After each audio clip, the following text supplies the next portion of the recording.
जी तो खबर यह है कि डरो मत कहने वाले राहुल गांधी अब इतना डर चुके हैं कि एक तरह से मैदान छोड़कर भाग चुके हैं। और डर की वजह क्या है? डर की वजह है उनके झूठ का भंडाफोड़। और ये झूठ का भंडाफोड़ ऐसे हुआ कि राहुल गांधी अपने ही बिछाए हुए जाल में फंस गए। अभी तक वो दूसरों की जाति पूछ रहे थे, जो भी मिल जाता उससे पूछ लेते तुम्हारी जाति क्या है, कौन जात भाई। अब संसद में भाजपा के पूर्व मंत्री अनुराग ठाकुर ने उनकी ही जाति पर सवाल खड़ा कर दिया।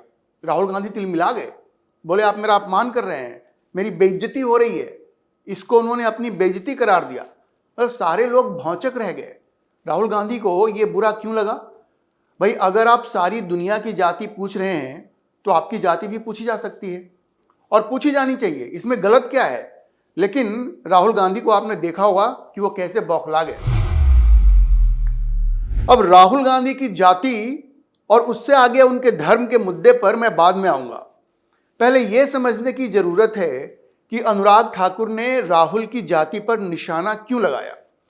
देखिए, कुछ दिनों पहले प्योर पॉलिटिक्स के एक वीडियो में मैंने आपको बताया था कि भारतीय जनता पार्टी के अंदर जो मायूसी आ गई थी लोकसभा चुनाव परिणामों के बाद, वो अब धीरे धीरे खत्म होती जा रही है।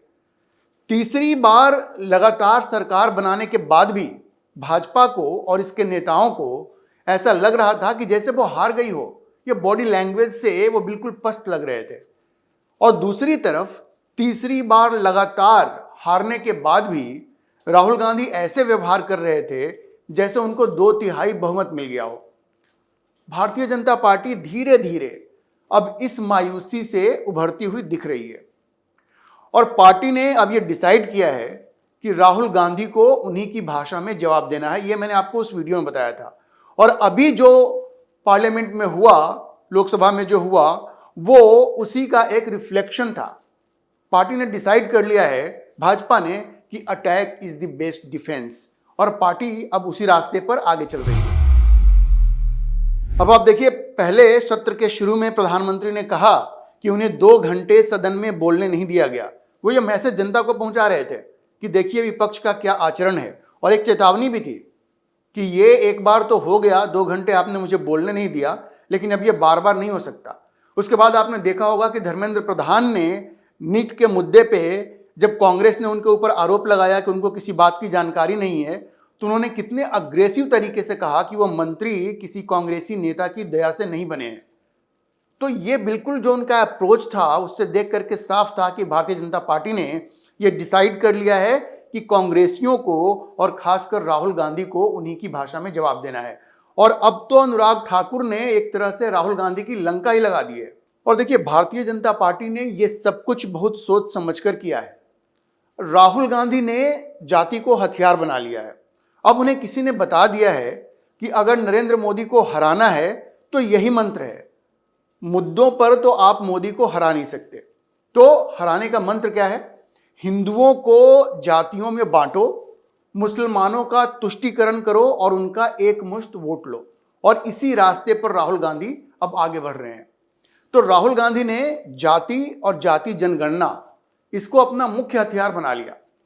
लेकिन वो ये भूल गए हैं कि ये एक ऐसा जाल है जिसमें वो खुद फंस जाएंगे।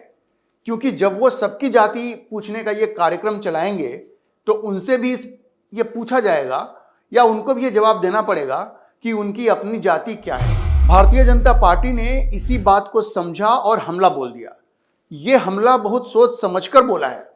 ये एक बहुत ही सोची समझी रणनीति है, क्योंकि भाजपा को मालूम है कि राहुल गांधी के पास इसका कोई जवाब नहीं है।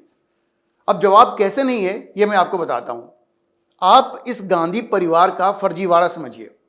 ये लोग अब तक भारत की जनता को ये संदेश देते रहे हैं कि वो ब्राह्मण परिवार से आते हैं। क्यों? क्योंकि नेहरू कश्मीरी ब्राह्मण थे। लेकिन इससे आगे की कहानी वो आपको विस्तार में नहीं बताते। वो आपको ये नहीं बताते कि ये क्रम तो इंदिरा गांधी के साथ ही रुक गया। अब इंदिरा कौल या इंदिरा प्रियदर्शनी, उन्होंने किससे शादी की? इंदिरा गांधी ने शादी की फिरोज गांधी से। अब फिरोज गांधी में जो गांधी टाइटल लगा हुआ है उस पर मत जाइए। ये तो फिरोज गांधी ने उधार ले लिया था। मैं आपको बताता हूं कि ये फिरोज गांधी थे कौन। देखिए, फिरोज गांधी उनका जो जन्म हुआ था 12 सितंबर को, अब अगले महीने उनकी जन्मतिथि भी आएगी। अब मैं आपको बताऊंगा उनकी कब्र कहाँ पे है। लेकिन उनका जन्म 12 सितंबर 1912 को बॉम्बे में फिरोज जहांगीर गैंडी, वो गांधी नहीं थे, गैंडी, GHANDY, गैंडी, ये उनका नाम था। वो एक पारसी परिवार में उनका जन्म हुआ था। उनके माता पिता रतीमाई और जहांगीर फरीदून, वो एक पारसी थे और वो जहांगीर एक समुद्री इंजीनियर के रूप में काम करते थे। अब देखिए हुआ ये, तो ये लोग मूल रूप से एक पारसी परिवार से संबंध रखते थे। तो फिरोज गांधी एक पारसी थे।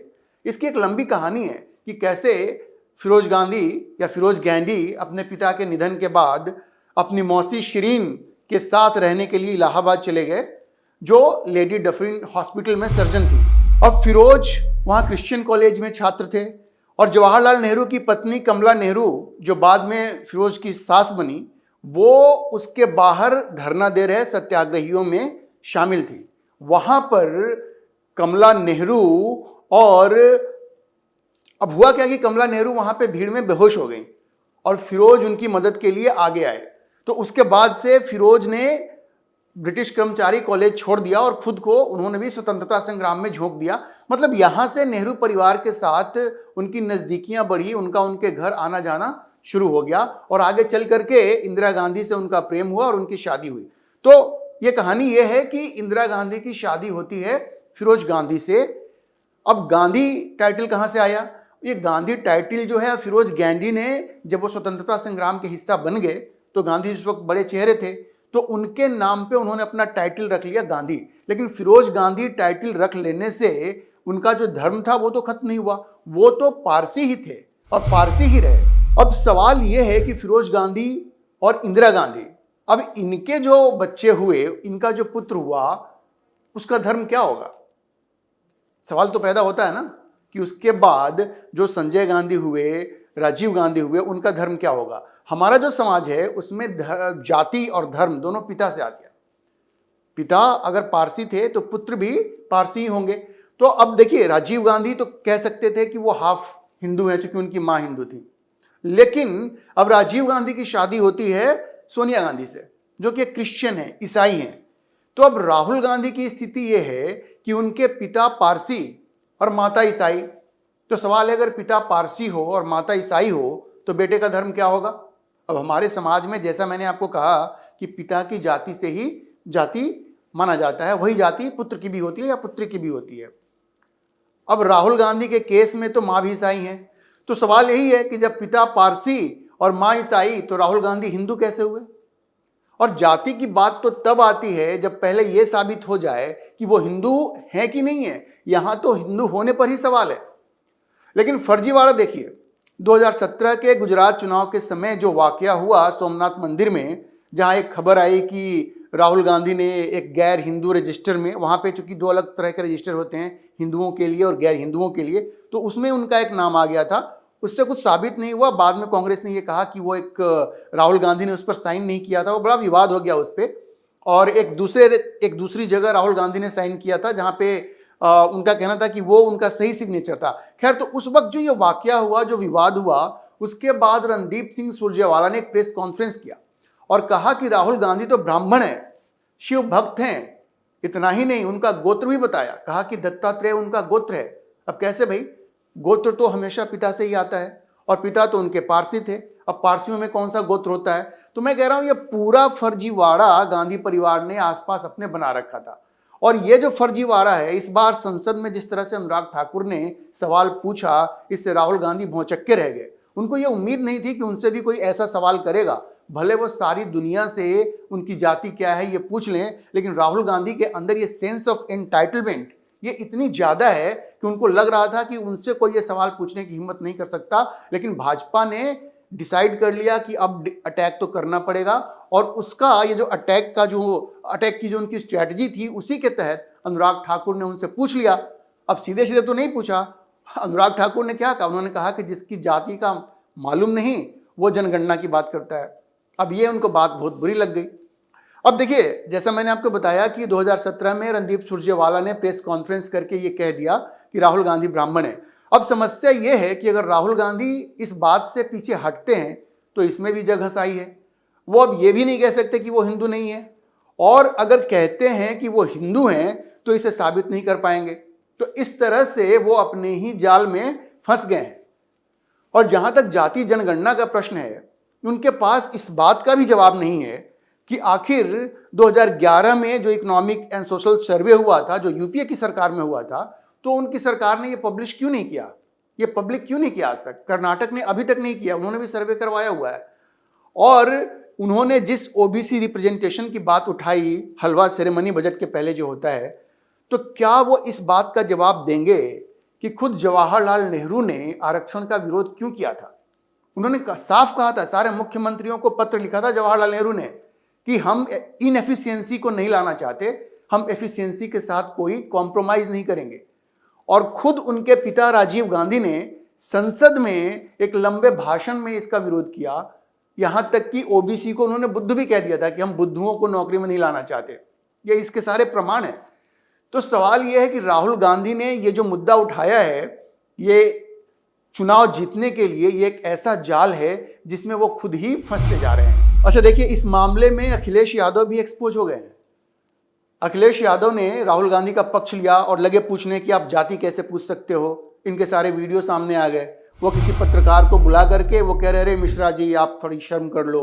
एक पत्रकार से वो पूछने लगते हैं कि आपकी जाति क्या है। और ये एक वाकया नहीं है, राहुल गांधी और अखिलेश यादव ये लगातार लोगों से, खास करके मीडिया वालों से, उनकी जाति पूछते रहते हैं।